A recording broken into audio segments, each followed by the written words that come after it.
Hello, it's Wendy again. Today I'm going to show you how I've turned some ordinary strips of cloth, which are covered with these threads, and take them into beautiful pieces of ribbon that you paint with watercolors and you can use on your Christmas wrapping. So let's get started on this exciting project.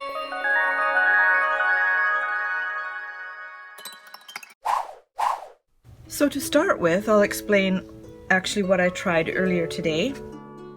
And that was, I just have some plain white newsprint paper here because I didn't want a big mess. And what I found was it soaked right through when I painted, which I thought, oh no, that's no good. But then, see how it's gone into these little splotchy bits? Well, they made an interesting pattern on the fabric. So you can see on the piece here there's watermarks for different things, and I used different colors as I went along, so different shades of blues and greens so that I could get some variation. And I figured out a few things. However, if you keep watching the video, you'll discover that I haven't figured everything out, and I'm going to be trying some things on the video and we'll see what happens. So to begin with, I've got a new strip here, and this is just 100% white rayon, which you can buy at a fabric store. I tore it so that I would get these little fringy edges. So all you have to do is pull off the loose pieces and you get this sort of eyelash effect. And the other thing I've done is to mix up some big puddles of color. Now I learned from experience that painting straight on dry like this, it doesn't absorb all that well. So wetting actually does a great job. So I'll show you what happens when we work on a wet piece like this, which is quite soggy, as you can see. The paint really blends well. And I'm going to do the same colors as I did for the one that's dry and just brush them on like this. Let them sort of blend together. I'm not cleaning my brush out in between because then you get more color blending. Now I'm getting into dry fabric again. But look how these puddles go into the paper, and wow, they make such cool designs. See, when I lift it off, this is what you get. Now I can put it down somewhere else and get different designs and different watermarks. So that's, I think that's super fun. And then what I did was because it's like, what do you do with a soggy piece of cloth when you want to do the whole ribbon? Well, I just kind of folded it up and it didn't seem to make any difference. You know, it wasn't harmful at all. So I'm just going to continue doing this, and I'm also going to add a bit of sparkle, which is in these fine tech paints that are pearlescent. Oh, come on.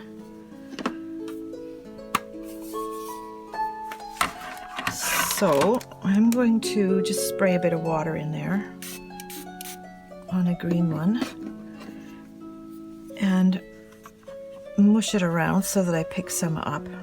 Well, let's see what happens here. Did we get some sparkle? Not really. It might show up better when it's dry. So I'll just carry on with this one. You can see where I didn't get it wet enough. I'm going to try this again, put a little bit more of that in. You can wet the fabric just by using the paint from your brush. There's not a problem with that. And look at the new patterns I'm getting. How cool is that? And as it dries, it will dry gradually, which will give watermarks, and they make a really pretty watercolor effect. Now I probably could just completely wet this before I start and, you know, put it in the sink, wring it out kind of thing. But I didn't, and I'm not going to right now. So I'm just going to keep adding some paint here. Are you impressed by how amazingly simple this is? I sure am. I think it's like, wow. I had this idea months ago and I thought, how's that going to work? I gave it actually quite a lot of thought before I decided to give it a whirl, and I also obviously practiced. Now see how much paint is on this paper already? What happens if I do this? Because the paper is really absorbent. Yeah, I think it could pick up some. I'm not all that excited about it. I have a really nice turquoise here. Look at that for vibrant. Is that beautiful or what? There is no or what about it. It's beautiful. And then some emerald green. So when this dyes, when it dries, it's not going to dye. It's going to dry lighter than it looks here because watercolor almost always dries lighter than when it's wet. So I'll just finish this last little bit. Now obviously you can use any colors you want, which I'm going to share in a moment. But in the meantime, I left the salvages on this fabric, but I might cut them off after. The salvage on a piece of fabric, if you don't happen to know, is the edge that is really tightly woven so that the fabric will no longer fray along that edge. So when it's on a bolt, it's the long edge, not the short one.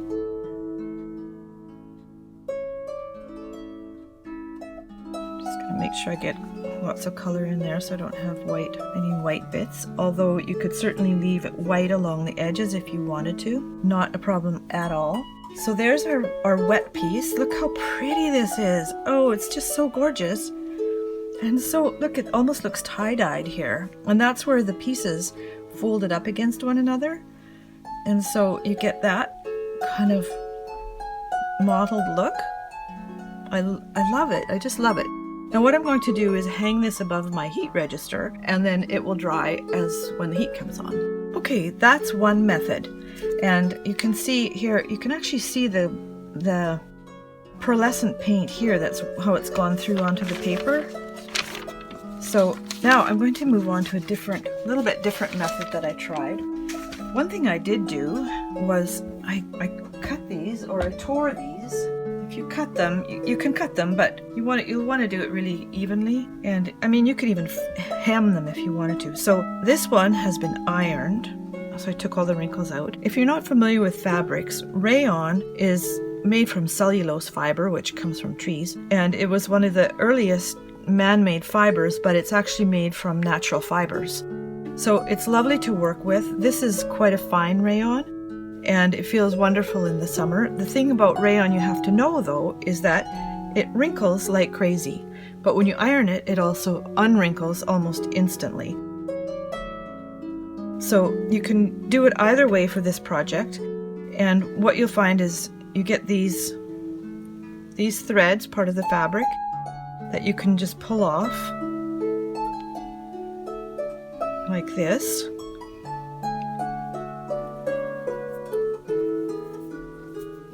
Throw away. And then you get this frayed edge look, which I think is so pretty. And the more threads that you pull out, the longer that edge will be. It's kind of up to you how fussy you want to get about that. After a while it'll stop because it has to pull through too many threads going this way. And I decided just to do a few. The ones that are hanging I'll pull out if I'm not going to, try to make it longer. Now, if you use a different kind of fabric, like if you used like a heavier linen, for example, and a looser weave, the looser the weave, the more fraying you can get. Even with something like denim, if you've ever cut off a pair of jeans and washed them in the washing machine without hemming them, you end up with a fringe about like this because of all those threads that pull out of the crosswise grain. So I'm going to do some different colors here. I'm going to leave this ironed one for the moment and just hang it up. And I'm going to use a little bit different tactic for this one, so let's see what happens. Okay, in this one I'm using a little bit different technique because I've got this glass worktop, and I'm going to use it instead of the paper because it does create a different effect. So I'm going to wet my fabric again, piece by piece, as I work on it. Make sure I don't have too many dry spots there. And because there's nothing absorbent underneath, the water stays on top. It doesn't sink away like it does onto the paper. And I'm using a different color this time, which is one of my favorite colors. It's alizarin crimson. So let's see what happens here.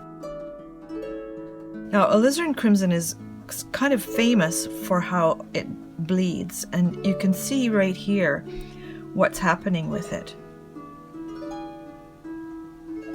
So it's bleeding out there into the wet, which is how it works. If you do wet and wet, it goes into the wet.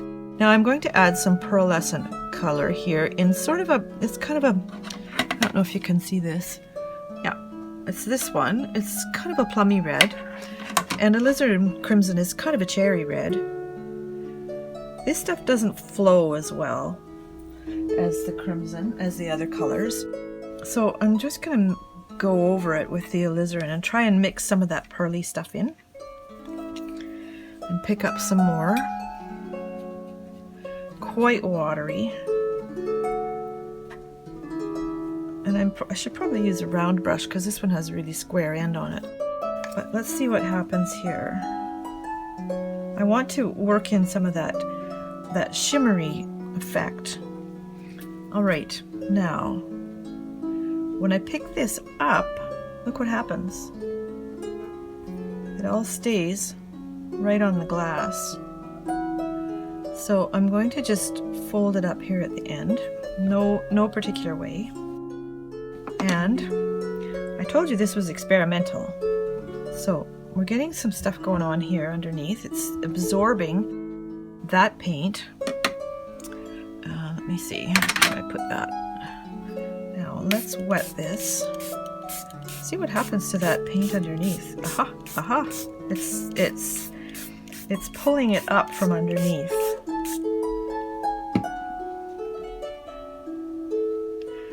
And look at the effect it gives. Now you could do your whole piece like this. Literally, you could do the whole piece by just painting on the glass and laying the fabric on it and dampening that. But I'm not going to do that for this one. I'm going to add some more of this alizarin.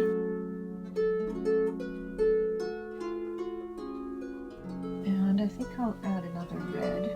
This is quinacridone rose. Ooh, I just love this color. Oh my goodness. Doesn't it make you drool? I think color doesn't. I don't know, maybe I'm the only one who drools over color, but I kind of doubt it. I know lots of artists, and it kind of goes with the territory. Now I'm going to put this down in here again, and I'm going to take up this brush again and put down some more of this color. Actually, you know what? Let's try silver.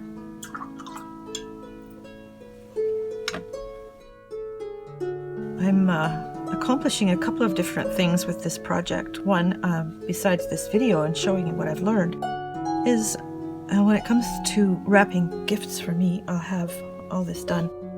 Wait, I need to wet things first. Okay. I love how this is coming up here. Looks like a map of the world. So I've got silver now. I'm just going to throw some silver in there. And then maybe mix in some of this, whoa, look at that intensity. Some of this quinacridone again, leaving some little spots. Pick up some alizarin, throw it in here. Let's gather up some more silver and see what happens. It's a bit subtle, I think. It's not as exciting as I would like it to be. But wow. But wow, those colors are just something else. Okay, let's pull this over here again. And I'm just letting them sort of crumple together because I don't have any place else to put them. They're soggy. but also because of how the color bleeds from one thing to the next. As they're together, they touch, and that gives it more texture and more mottling. So let's do this little bit here. I don't think I'll use more of that color. That was silver. However, let's add some more reds and pinks here. This should go nicely with gift wrap. I mean, this is so fabulous. And if you are into creating journals, like junk journals, which I'm just starting to kind of play with, I think these would make lovely ribbons to tie around them, or you can cut them into pieces and add them into the journal. It's just endless what you can do. Now here's that color again, which actually comes up a little more rusty red than I would like. However, that doesn't matter. Let's just move this stuff over because I want to mix that pearlescent color. You can get little bottles like this in the travel sections of a store because they usually come in little sets. Super useful. Okay, I'm going to put down some more alizarin crimson. I like the variation in colors. Let's just draw that back into there a little bit and pull this out here. And we'll put in some more I don't know who named that. Quinacridone Rose. It's like a mouthful.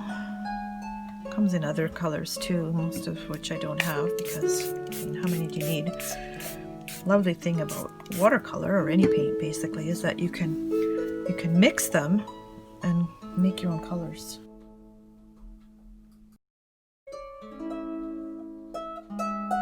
So I just drop in a few streaks there.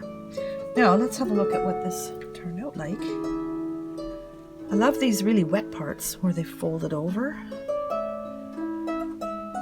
Look at the color. It's like I said, it's kind of like tie-dyed. Okay, don't fold, that doesn't help anything. There's some more variations. On this project, watermarks are our friends because they give so much texture. Okay, I need some paper towel and it's not around here, so I'm going to use just this tissue because I'm starting to make a mess here.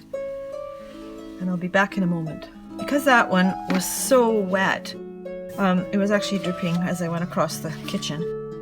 I squeezed it out into the sink, which I wish I hadn't done because it took away, it kind of blended the colors a little bit more and took away some of the vibrancy. So that's just a word to the wise. Even if it's dripping, put a pan under it and let it drip into the pan so that you don't lose some of that dazzling color. Now for this ribbon, I decided to do some Christmas colors, which are traditionally red and green. And if I hold my hand up higher and spray this, then I don't get such intense patches, and it's all just kind of damp all the way through. So what I'm using again is a red, and this red is called, I forget. Let me just check. Sometimes I don't write their names down and then I never remember, so that's why on this palette I wrote the names down. I think it's Madder Lake, but I'm using it from my big palette because it has bigger holes where the paint is, and therefore easier to get my big brush in. So I'm going to start with this red, which is kind of a Christmassy red, I would say. Then switch over to green. This is a hooker's green, which is kind of a deep green. It's not terribly intense. Let's see what happens if they just kind of bleed together. Usually green and red, when they touch, kind of make an icky brown. The more water that's in your brush, the thinner your paint is going to be. Now, I've just gone and cut some pieces of foil because I want to put it between these colors, because I don't want this going on top of that and having it all bleed together, because it might just look awful. So what I'm doing now, here's something I'm going to try. You know how when it's freezing out and you've got ice on your steps, I mean, you may not have that, but I live in Canada where it happens. If you put salt down, it melts the ice, pulls the water out of it. So this pulls the water out of paint, and it basically pulls the water to itself, which in turn pulls the color. So you can almost see it here where the color is starting to gather around these bits of salt. Might take a little while, and I'm honestly not sure this is even going to work. So let's just let it do its thing. I'm going to put a little piece of foil in here. I'm going to fold this green over like this. I'm going to take this and wipe the green off here. Now I'm getting this mottling effect as well on here. No, that's not quite how I want to do it. I'll just fold it to the green there so that I can work on this. And let's move this piece over. I'll put it on a piece of foil as well. I know it's quite messy underneath there. Move this over here and let it get into that red, because that's the color we're working with next. I didn't say this wasn't challenging sometimes. It depends how crazy your ideas are, and obviously mine are a little on the crazy side right now. So I'm going to do some more. Whoa, what a red. Do some more of this red along here, and then wash out my brush. Actually squeeze the extra water out of it. If you don't have one of these, which is a rag, you gotta have one. This is not dark enough. We have to do better. Oh, that's more like it.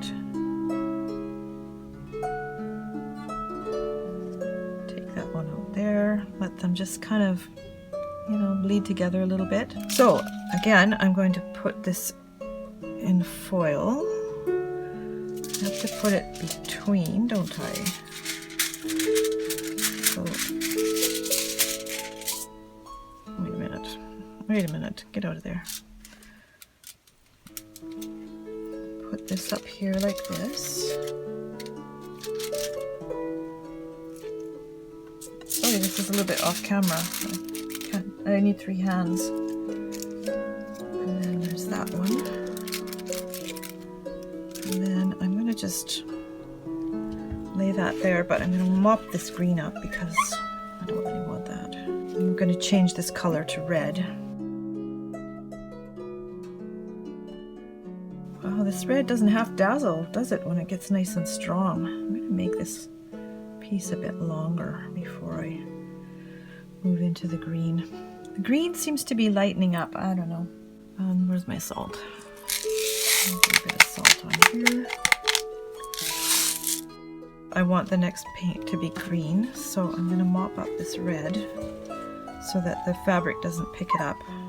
We're getting close to the end. This one turned out to be a little bit more complicated than I anticipated, mainly because I'm not wanting the colors to touch. On the others, it didn't really matter. There's actually enough moisture on the fabric to dilute the paint, so I'm taking it more strongly from the palette as it was. And now I'm also going to do the red here. It's a very Christmassy red. Because of how this sits on the... I'll just show you. Because of how this sits, it's got air bubbles in it. That will make it become more mottled as well. So that should make it a little bit more exciting. Put another foil in there, and I'm just going to lay that down on that because I need to mop up this paint. Otherwise, they just mix too much, and you can see here what color happens when you get red and green together. It's just kind of an icky brown. In case you're wondering, this is the effect of red and green together. Just kind of a, yeah. And this is going up against a little bit of a dry spot here. I missed that part. So I'm going to make this green go out a little bit farther so that I can end with red and finish it off. Just Just run it into the end there and let the paint color make it wet.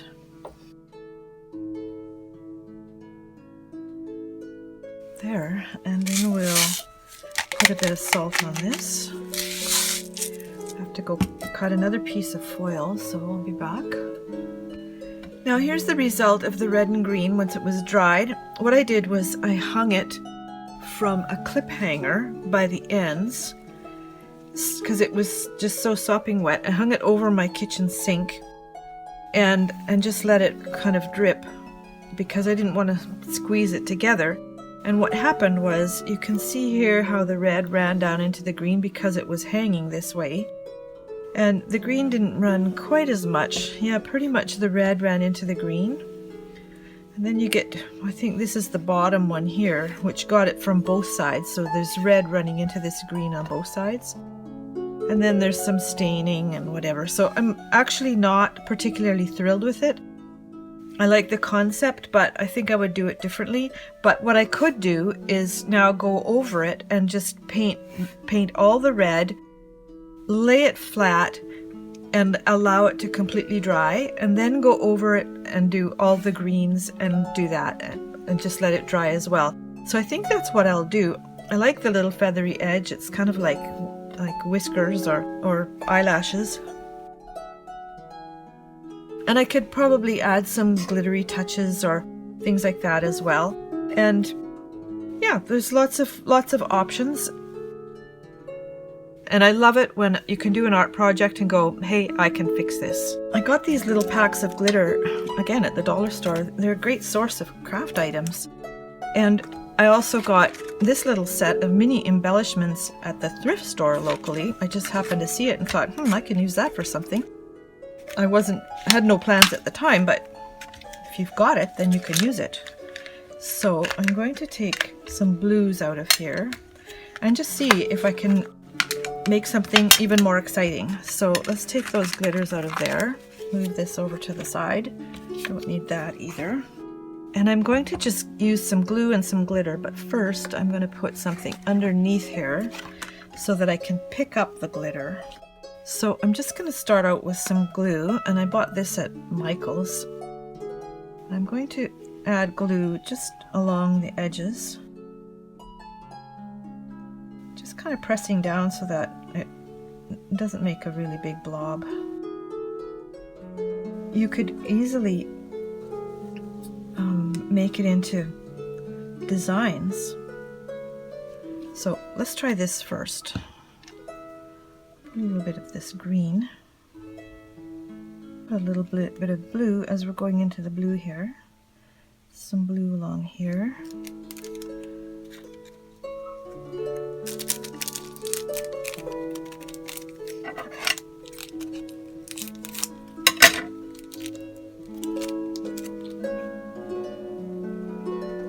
now just shake off the excess. Let that dry and see how it goes. Now this might make it too stiff to use. I really don't know, because using it on fabric, I'm really not sure. However, you could take something like this. That is, in case you're wondering, a Christmas tree shape. Put that back on there. Take this mixture.